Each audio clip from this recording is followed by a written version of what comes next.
আল্লাহ রাসূল সাল্লাল্লাহু আলাইহি ওয়াসাল্লাম বললেন, উম্মে ফাজাল, সেই স্বপ্নের এটাই হলো মানে। আমার বংশের, আমার আওলাদে রাসূল ইমাম হোসেন তোমার কোলে গিয়ে চাপলো। সঙ্গে সঙ্গে জিবরিল আমিন এসে বললেন, ইয়া হাবিবাল্লাহ, ইয়া নবী আল্লাহ, আপনার এই ইমাম হুসেন আওলাদে রাসূল যে কারবালায় গিয়ে রক্তাক্ত অবস্থায় ক্ষত বিক্ষত হয়ে ছিন্ন ভিন্ন হয়ে যাবে, সেই রক্ত মাখা মাটি আপনাকে দেখিয়ে দেওয়া হলো। বলুন সুবহানাল্লাহ। রক্ত মাখা কারবালা, তখন তো কারবালা নয়, তখন তো ইমাম হোসেন কোচি, আর কারবালা হয়েছে শোন 100। তো আল্লাহর ইচ্ছা এটাই পৃথিবীতে যে মুহররমুল হারামে আসবে, আল্লাহ রাসূল সাল্লাল্লাহু আলাইহি ওয়াসাল্লাম জানতেন, কিন্তু তবুও ইমাম হোসেনকে ইসলামের তালিম, শিক্ষা, চেতনা, ভাব ধারা তৈরি করেছিলেন যে হোসেন সব কিছু হবে, তোমার পরিণাম আমি জেনেছি, কিন্তু হোসেন তোমাকে আমি তৈরি করেছি আওলাদে রাসূল।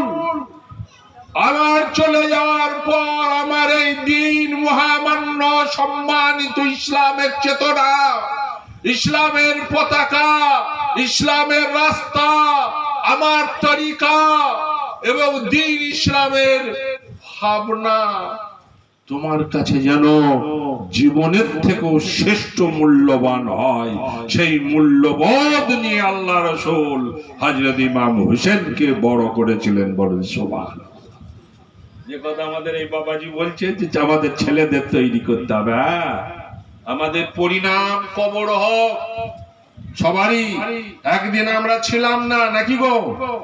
আজ রয়েছি, কাল থাকবো না। এটাই নবী আম্বিয়া গৌস কুতুব আবদাল ওলি আল্লাহ বুজুর্গ গানের দিন। পৃথিবীর রাষ্ট্রীয় সম্রাট এবং রাজাধিপতি সবাই কি একদিন পৃথিবীতে এসেছিল না? আজ রয়েছে, আগামী দিনে সে থাকবে। এর বাইরে আর কিছু নেই। এর বাইরে যেটা রয়েছে ফাঁকা, গোলক ধাঁধা, ভাউতা ধোঁকা, সবটাই রয়েছে পরিহাস। এই পরিহাস ভরা জীবন নিয়ে আপনি আমি আজকে মেতে রয়েছি। তাই মুহররম মাসে আপনাকে বলছেন, না তুমি থাকবে না, কিন্তু তোমার আদর্শ যেন বেঁচে থাকে, নাকি গো? ইমাম হোসেন রাদিয়াল্লাহু তাআলা আনহুর কাছে প্রস্তাব দিয়েছিল ইয়াজিদ প্রস্তাব দিয়েছিল। হযরত ইমাম মুআবিয়া রাদিয়াল্লাহু তাআলা আনহুর 60 বছরের জীবন, 60 হিজরিতে যখন তিনি মারা গেলেন, মারা যাওয়ার আগে ইয়াজিদকে সিংহাসনে বসালেন। ইমাম হোসেন রাদিয়াল্লাহু তাআলা আনহুর কাছে সর্বপ্রথম বয়াতের জন্য উনি লোক পাঠালেন। বলে, হোসেন,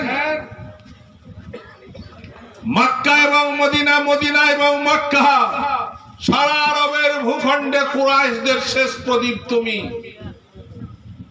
আর আমি হচ্ছি বানু উমাইয়া, আমিরে মুআবিয়ার বংশের। অতএব তুমি নবী আওলাদে রাসূল, তোমার কাছে প্রস্তাব দিলাম, আমি আমার আনুগত্য মেনে নাও, আমাকে খলিফা বলে মেনে নাও।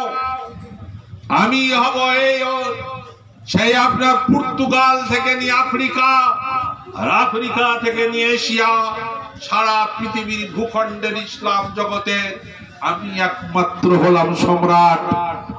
আমি ইয়াজিদ, আমার প্রস্তাব তুমি মেনে নাও। তুমি যদি প্রস্তাব মেনে নাও, সর্বপ্রথম রাজকীয় রাজবাড়ি তোমার জন্য অপেক্ষা করবে। আরবের ভিতরে সব থেকে ধনাঢ্য ধনীর যে বিল্ডিংটা হবে, সেই বাড়ি তোমাকে উপহার দেওয়া হবে।